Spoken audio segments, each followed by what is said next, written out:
How are you doing, everybody? My name is Al Mateo and Coach Greg Manos. Welcome back to another edition of Coaches Weekly with men's volleyball coach Coach Manos. How are you doing today? I'm great. How are you doing today? I'm doing pretty well. And Coach, you guys were able to play a few games throughout these past few days. You guys had a try against Wisconsin-Stevens Point and Roosevelt, and then you also were able to play your first conference matchup against Rockford on Tuesday. But before we get to that, let's talk about the try that you guys played this past week against Wisconsin-Stevens Point and Roosevelt. And it was a pretty good day. You guys were able to split the day, but it was two competitive games. You guys were able to not necessarily finish it out against Wisconsin-Stevens Point, but then came back and beat Roosevelt. And I just want to talk about the parallel between those two. You guys lost the first set in both those games, but were able to come back and win the next two. Now the difference was, you were not able to finish the first game against Wisconsin-Stevens Point, but then able to finish the second against Roosevelt. Just talk about the difference in closing between Wisconsin-Stevens Point and then Roosevelt. Sure. We wanted to schedule two tough matchups prior to our conference so that we were really able to excel or just compete at a high level. And with Stevens Point, they challenged us in newer, different ways, and it was good to see our guys make those mid-game adjustments and then be able to kind of fulfill their ability to score, right? So in terms of down the stretch, it was a working point, but again, our ability to close against a team that has been very, very successful relative to our conference is a vote of confidence for us, because we know if we're right there right now, despite our youth or inexperience, however you want to put it, we're in a good position to learn from that. And I think just whether it was film review or that experience was positive. Playing against Roosevelt, a D2 team then, who was very physical along the net, I think we were able to learn really quickly. So seeing our guys be able to close that out a little bit more immediate, have that sense of urgency, and be able to find success. For us, that Saturday was a really positive experience for us, and it allowed us to carry things over heading into our conference season. Yeah, and we talked about last week that challenge of facing Roosevelt, Division II opponent. And even though it's their first year at D2, there's still a big difference in jump from where they were in NAIA. And not only did you guys go out and compete with them, you guys beat them. Was there something that you saw that surprised you when it came to that game in terms of just matching that talent level that they had, or was that just something that you expected to happen? Yeah, fundamental discipline continues to be our emphasis as a group, and from our coaches to our players. And I think it's highlighted when you play against players who, quite frankly, are more physical than us, right? So they had some really long, strong, physical guys, and we had to play a certain way in order to be successful. So we've at times played kind of what's convenient based on our strengths, but against that team, we had to shift. And it was great to see the team recognize that early, right? The first set, maybe that was the learning point of, okay, we can't just do whatever we want to do kind of thing. And it was nice to see them really excel and kind of pick them apart. They had one or two weaknesses, just like every team does. And we did it over and over and over again. And that's kind of that mentality of maturity in terms of that discipline of following the game plan. That was neat to see, not just follow suit, but then they really did a good job of just handling the other side of the net for the next three sets. So it's great to see that immediate click in terms of our game plan, and then also see that consistency in terms of execution for the rest of the match then. Yeah, and two guys that were able to execute that game plan were Eli Mosher and Leon Gozowski, who pretty much swept the NAC Player of the Weeks for you guys.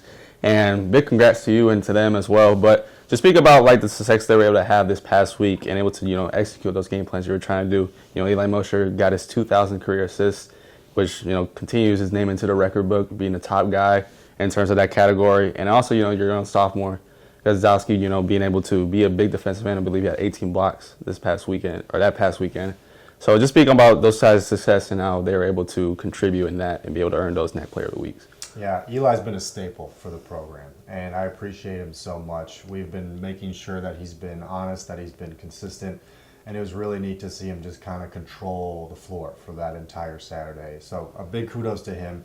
It's neat to see that he's already fourth in terms of all-time career assists in the NAC, and based on his pacing, he'll keep moving up. So he's really earning his recognition, and this one was definitely much deserved based on his ability to just flourish within our system. His consistency as being a true six-row threat, whether it's scoring or just being able to move the ball around based on what our coaching staff is being asked of him. He's doing a lot of positive things, and it's encouraging to see that recognition that has been long deserved for sure. Leon, his growth has just been immaculate. He came in as a freshman and he was kind of deemed one of our freshmen, I guess you could say. Every team has a couple, and he's one who's a big personality, but at the same time, like, his growth curve has been tremendous. So seeing him get that recognition, especially defensively, in terms of finding the scheme, fundamentals, working with our coaching staff, especially Coach Peter's done a really good job, our assistant, with him in terms of just keeping him humble, keeping him honest, and keeping him forward looking here.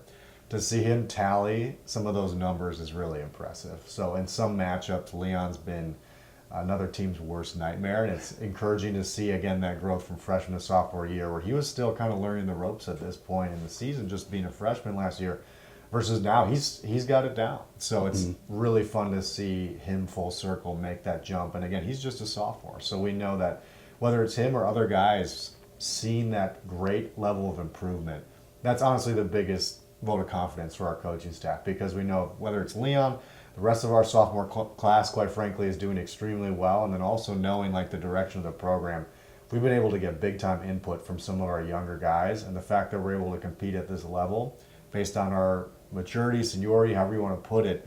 I mean, we're still the youngest team in the conference, and the fact that we're doing this well and moving this far forwards, the sky's the limit.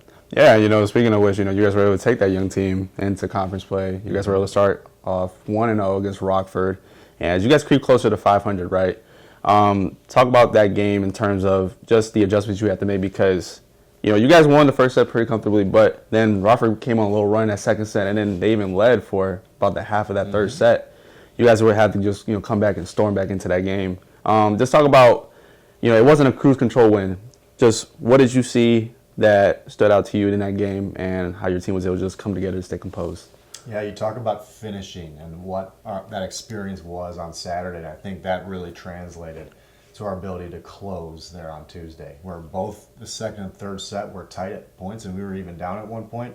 But in terms of closing out, it was neat to see. We had some great service pressure, and that was a big part of our matchup, but also seeing that clutch moment, whether you call it the red zone or that after 20 moment, like that's when it's critical, where mistakes are highlighted even more, and then being just consistent is ultra important. So seeing our ability to close was great. And being on the road too, it's our first conference game, we're on the road.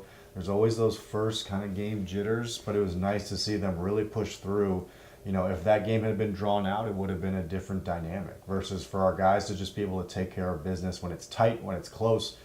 They did what they needed to do, and regardless of how it might have looked or been in the moment, again, all signs are pointing forward in terms of their ability, their growth, and their development as a group. Yeah, it was a team that you guys lost to the beginning conference play last year, and now you're able to start off, 1-0 against them. Must feel really good. And now, as we look forward to Saturday, you guys are playing MSOE, who you guys have struggled with these past few years, 1-6 over the last 7.